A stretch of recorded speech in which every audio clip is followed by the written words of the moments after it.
Mesdames, Messieurs, bonjour et bienvenue à la revue des Grandes Unes, édition de ce mercredi 28 septembre 2022, en direct de nos studios de Douala, la première escale en kiosque.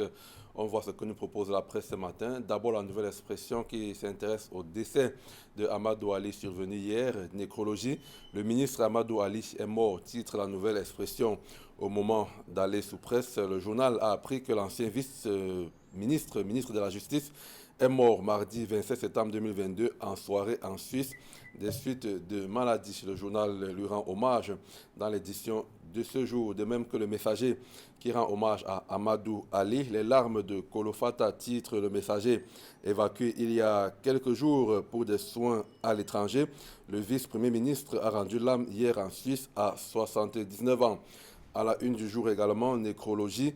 Amadou Ali est mort, titre le quotidien bleu. Le jour, en pied une du jour, lieu indomptable, faut-il s'en inquiéter, s'interroge le journal de Aman Mana. Parlant des Lions indomptables, le quotidien émergence, titre Qatar 2022, les Lions indomptables inquiètent. Pour en savoir davantage, parcourez l'article en page 5. Sur le même sujet, mutation, titre Corée 1, Cameroun 0, un avant-goût. Bien qu'à nouveau vaincu hier en match de préparation, les Lions indomptables montent en discipline tactique et en puissance à 2 mois de la Coupe du Monde. Évocation en page 14 et 15 du quotidien Mutation. À la une du Forum Libre ce matin, affaire Socapalm contre France Télévisions. Accusé de maltraiter ses employés, la justice blanchit Socapalm, titre le Forum Libre. Le journal souligne que la PDG Ernaud Kounsi, les journalistes Nicolas François Poincaré et Tristan Nicolas François Walex et la société France Télévisions SA ont été reconnus coupables des faits de diffamation par voie de communication audiovisuelle le 1er septembre 2022 par le tribunal de première instance de Douala-Bonanjo et condamné à payer de manière solidaire à la Socapalm la somme de 100 millions de francs CFA comme dommages et intérêts. Ceci à cause d'un reportage diffusé le 7 avril 2016 dans le cadre de l'émission Complément d'enquête sur France 2 où la Socapalm est présentée comme une entreprise scélérate évoluant en marge de la législation du travail au Cameroun. Retour sur les mobiles d'une cabale démontée par les avocats Charles Tchungan et Clément Nakon, conseil de la Socapalm à lire en pages 5, 6 et 7 du Forum Libre. À la une de Cameroun Tribune, Cameroun France, les adieux de l'ambassadeur, titre Cameroun Tribune, arrivé en fin de séjour. Son Excellence Christophe Guilou a été longuement reçu hier après-midi par le président de la République Paul Biya. Occasion pour les deux de revisiter la riche et ancienne coopération bilatérale entre les deux pays. À la une du Popoli, l'énigme Macron, l'ambassadeur de France et le président de la République qui demande l'ambassadeur ou le cyborg. À la une de l'économie quotidienne, interdiction d'exportation de grumes dès 2023.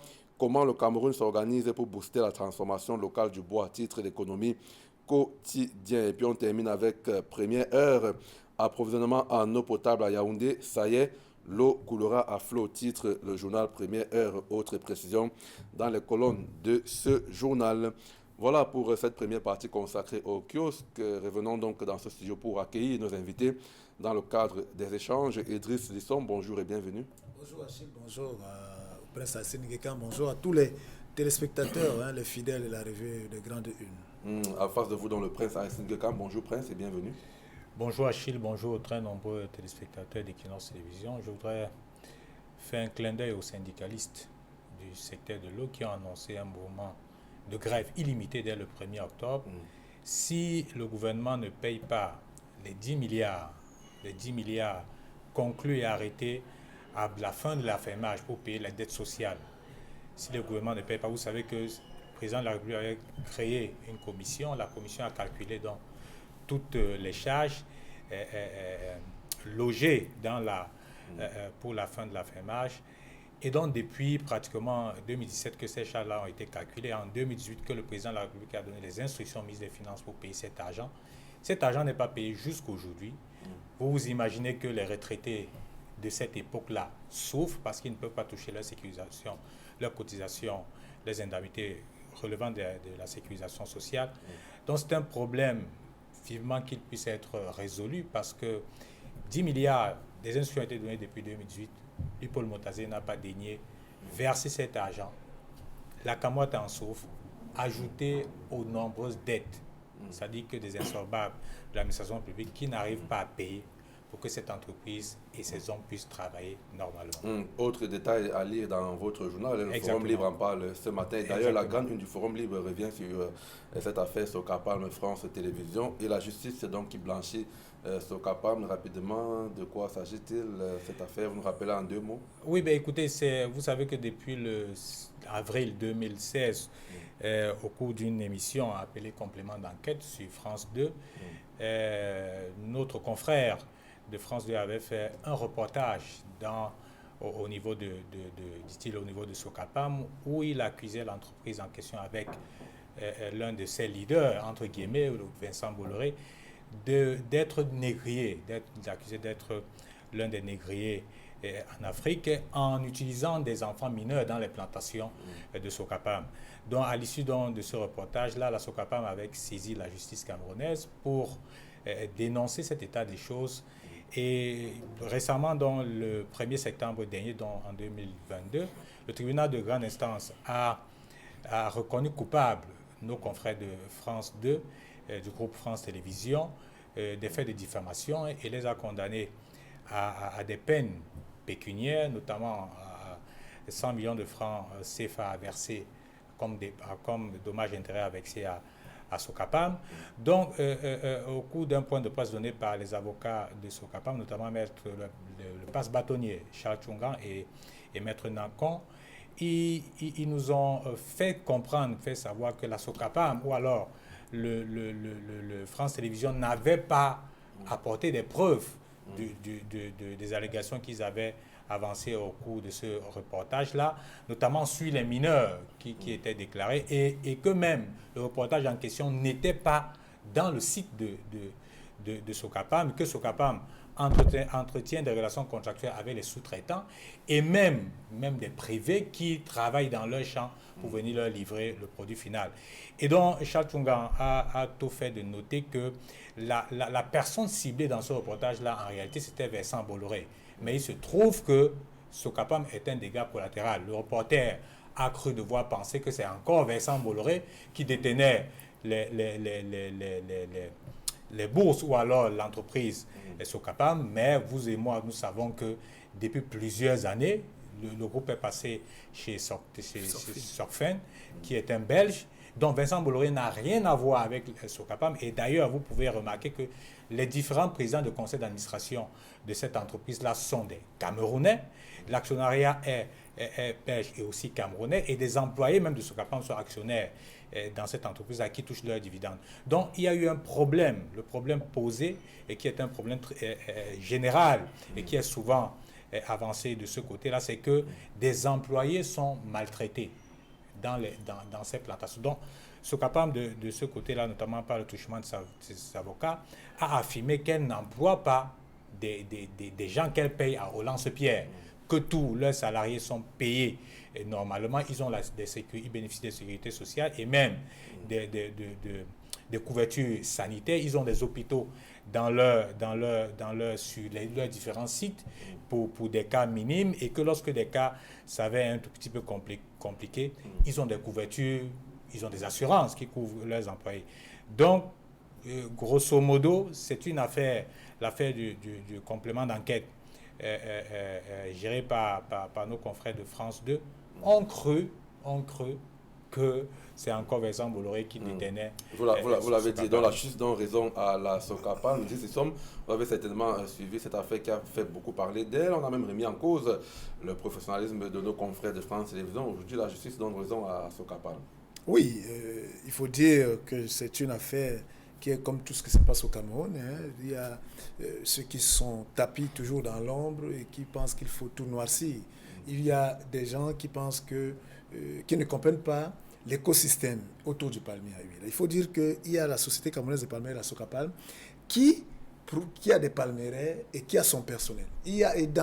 La Société de la Socapam a aussi des plantations villageoises qui viennent vendre des noix aux usines de Socapam. C'est-à-dire que il y en a ceux qui ont des plantations villageoises qui les gèrent eux-mêmes, ces agriculteurs. Il y en a qui confient à Socapam certaines de leurs plantations. Donc, ce qui fait que quand quelqu'un a des griefs ou bien veut ternir l'image de Socapam, et il ne prend pas du temps, il a la peine à savoir où se limite le domaine de Sokapalm et où commence le domaine privé de certains riverains qui ont leur plantation de palmeraie normalement et qui les gèrent comme ils entendent. Où il peut arriver que nous sommes en période de vacances, les enfants sont dans la palmeraie, travaillent et quelqu'un qui a ségré comme Sokapalm vient faire des images et va leur donner à ces reporters. Donc ici, le juge, comme les avocats l'ont dit, n'ont pas vu les preuves palpables et Sokapalm qui a apporté ces éléments de réponse. En fait, il faut reconnaître quand même qu'aujourd'hui, Sokapalm a fait beaucoup d'efforts depuis plusieurs années à mettre son personnel à l'aise, et ce qui veut dire que le traitement du personnel de Sokapalm en est une chose. Peut-être ce qu'on va seulement souhaiter, c'est que les prestataires de Sokapalm, ceux-là qui gagnent les contrats, doivent s'arrimer et permettre à Sokapalm de rester dans le standing de cette grosse agro-industrie au standard qui est dans la philosophie de RSPO, donc Responsabilité Social Plantation Organization. Donc il faut dire qu'il y a des prestataires qui, eux, tardent à s'arrimer malgré les efforts de Sokapalm à les inviter. Mais il faut peut-être que Sokapalm soit pointu dans ce sens-là. Voilà. Donc c'est un fait qui est là, le tribunal a tranché. Espérons que France Télévisions va faire appel. S'ils ne font pas appel, ils vont payer les 100 000. Actualité allée dans les colonnes du Forum Libre. Monsieur, vous avez lu dans la presse ce matin donc, le décès de Amadou Ali, l'ancien vice-premier ministre, ancien ministre garde des Sceaux et même secrétaire général de la présidence de la République à une certaine époque. Cet ancien haut commis de l'État qui est donc parti hier, Idriss Dissom. Vous avez connu ce membre du gouvernement qui a passé toute sa vie a servi la nation, comme l'ont dit les journaux ce matin. Oui, il faut dire qu'il y en a certains qui ont même pris la peine de rappeler le parcours de ce commis de l'État qui est mort à 79 ans et qui était parti en évacuation sanitaire et qui rentrait. Et dans la presse, on lit quand même que il est mort en rentrant chez lui.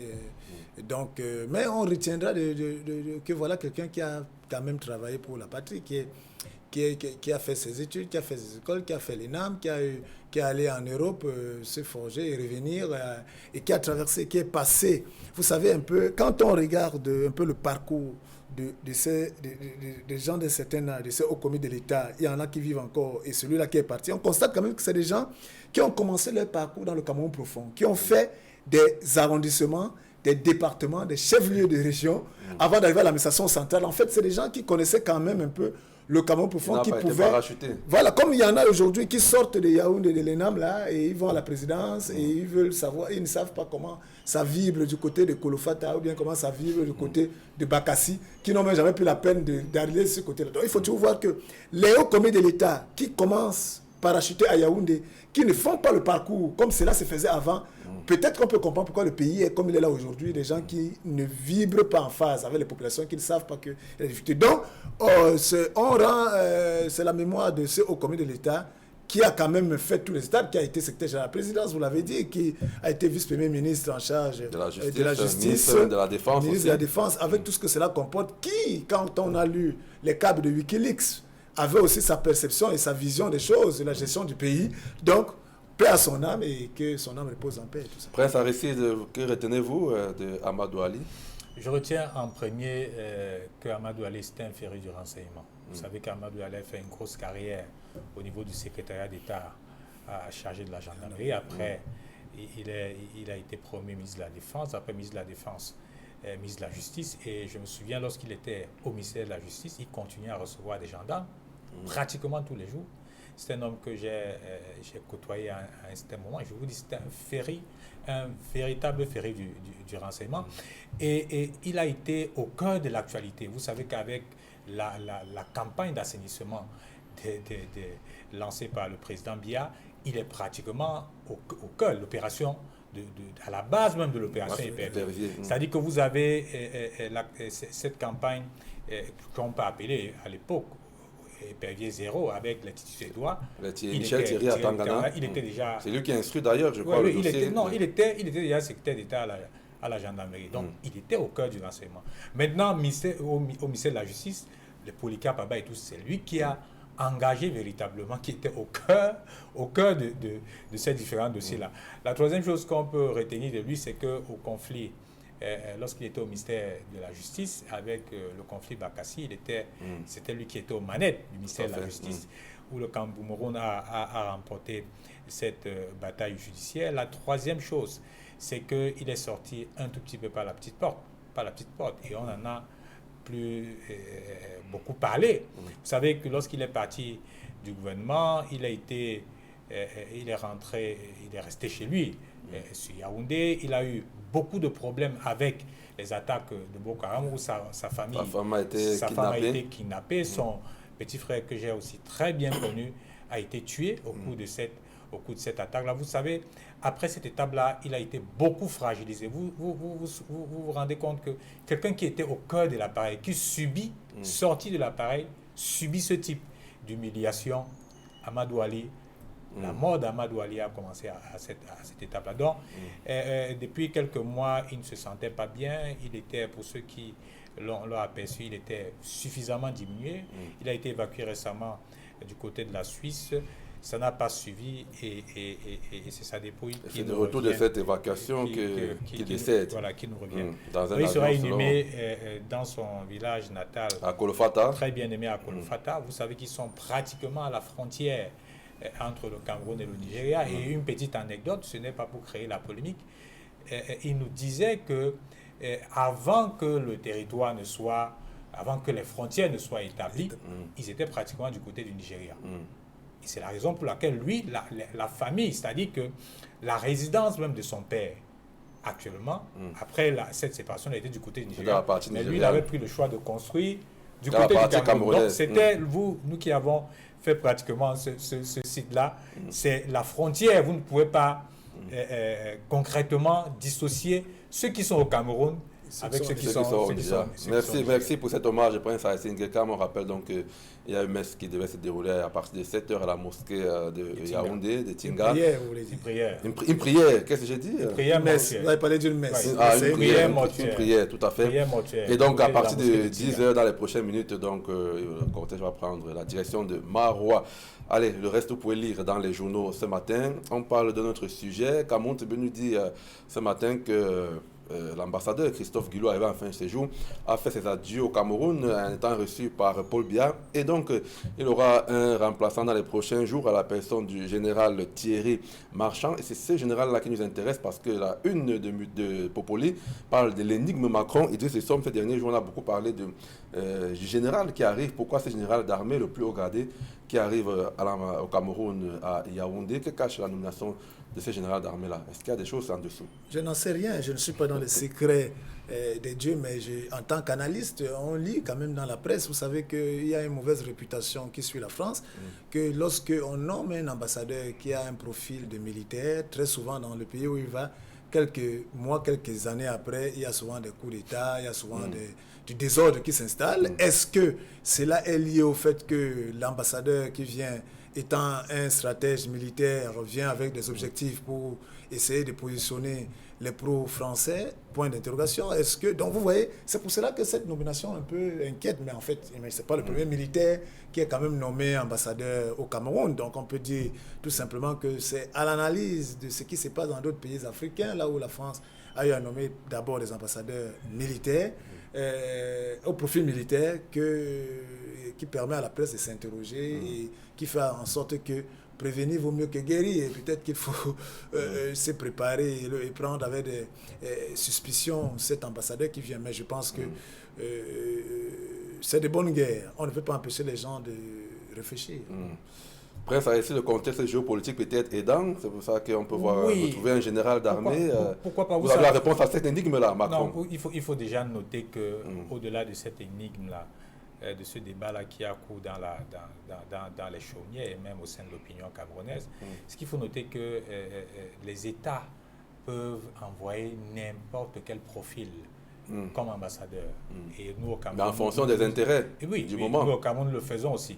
Je vais vous rappeler que le DGSN, qui était un haut commissaire divisionnaire, a été longtemps ambassadeur au Brésil et en Espagne, sans que ça ne suscite des réflexions. Mais je voudrais dire que Marchand a un profil particulier. Vous savez qu'il a suffisamment travaillé dans la coopération militaire au niveau de la direction de la coopération militaire du Quai d'Orsay, et c'est lui qui coordonnait les... Il est en contact avec, on parle de près de 300 exactement. militaires à travers l'Afrique. Exactement, donc c'est lui qui coordonnait la stratégie militaire au niveau de l'Afrique. J'ai suivre un certain nombre de ses interviews où il déclinait son rôle, c'est-à-dire que son job description lorsqu'il était de ce côté-là. Donc, lorsque vous avez lu cette interview-là, vous pouvez faire une sorte de transposition de ce qu'il peut être amené à faire au niveau du Cameroun. Vous savez que nous avons, il faut le noter, nous avons la crise anglophone qui sévit, nous avons Boko Haram et la zone du lac Tchad qui n'est pas totalement stable. Donc, la France a intérêt, même pour ses propres intérêts, à envoyer ce type de profil au niveau du Cameroun, qui est notamment la plaque tournante de l'Afrique centrale. Je voudrais j'appelle ici, peut-être, je convoque ici les historiens et d'autres géostratèges, de chercher à faire une sorte de corrélation. Parce que dans les années 40, nous avons eu un colon qui était marchand, qui s'appelait marchand, qui était aussi un officier supérieur, qui était pratiquement au cœur de l'assise, c'est-à-dire que du combat même de la lutte contre les nationalistes camerounais. Donc aujourd'hui, nous avons un second marchand, et j'ai pu mener cette enquête, mais qui ne sont pas d'une même famille.